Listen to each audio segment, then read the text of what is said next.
السلام عليكم، مرحبا بكم في قناة رفيق. اليوم جبت لكم شوربة فريك على طريقتي، راح تجي بزاف بزينة. نمر مباشرة للوصفة وطريقة التحضير. لهاد الوصفة راح نحتاجو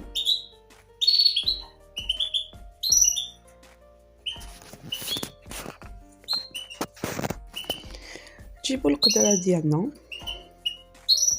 نحطو فيها هداك اللحم اللي كنت قطعته قطع صغيرة، نزيد معاهم حمص حميصة اللي كنت شمختها، نزيد معاهم 2 حبات بصل كبار، نزيد معاهم 3 حبات طماطيش مسكرفجين ولا مرحيين،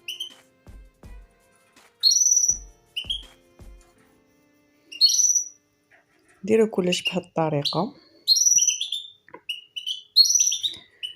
نزيد ندير معاهم حبة زرودية، حبة قرعة، حبة بطاطا صغيرة بهاد الطريقة. هنا نجيب الحشاوش ديالي، عندي قزبر، كرافس، زعترة والنعناع. ندير الكرافس، ندير الوريقة تاع النعناع، نزيد معاهم زعترة، نزيد معاهم الحشيش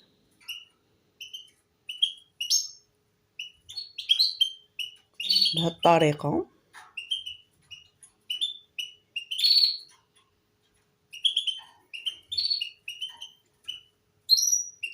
نزيد معاهم غرفة سمن كبيرة،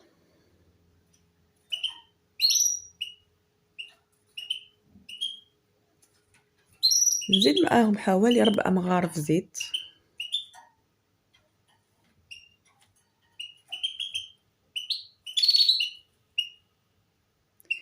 هنا حاجة اختيارية، انا درت جامبو تاع الخضر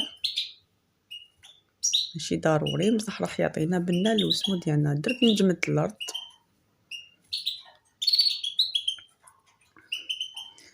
زدت معاهم 2 مغارف طوماطيش مصبرة كبار بهاد الطريقة. ندير معاهم الملح،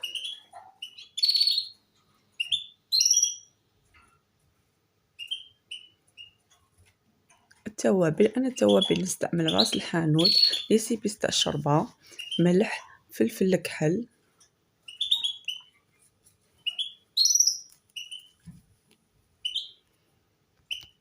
السر تاع الشوربه ديالي هو لازم تتقلى مليح. ندير معاهم عود قرفه، نحطوها على نار هادئه كما كنت قلت لكم، لازم يتقلى كلشي مليح، نخلوها حوالي نص ساعه تتقلى. بعد ما يتقل لنا كلش نضيف عليهم الماء نمرق، من بعد نحي هذيك الخضره نعبزها كامل بالفرشيطه. يعني كنت قلت لكم هذه الشوربه على طريقتي انا. نعاود نرجع هذيك الخضره في القدره ديالي، بعدها نجيب فريك، حوالي كأس تاع فريك، نشمخو نغسلو مليح. هنا الفريك لازم يتنغسل مليح ولازم يقعد في الماء حتى تشوفوه تنفخ. بعد ما يتنفخ لي هذاك الفريك نصفيه في صفايه بهذه الطريقه. بعد ما صفيته ونحيت له كلش نرمي هذاك الفريك ديالي في القدره ونخليها تغلي حوالي 15 حتى ل 20 دقيقه حتى نشوف الشوربه تاعي بدات تتقال. كاين ناس ما يستغناوش على الشوربه في رمضان 30 يوم وهما يطيبوا فيها، انا من الناس اللي ما يستغناوش عليها، نحسها طبق لازم يكون في رمضان. شوفوا كيفاش تجي ثقيله، الله الله.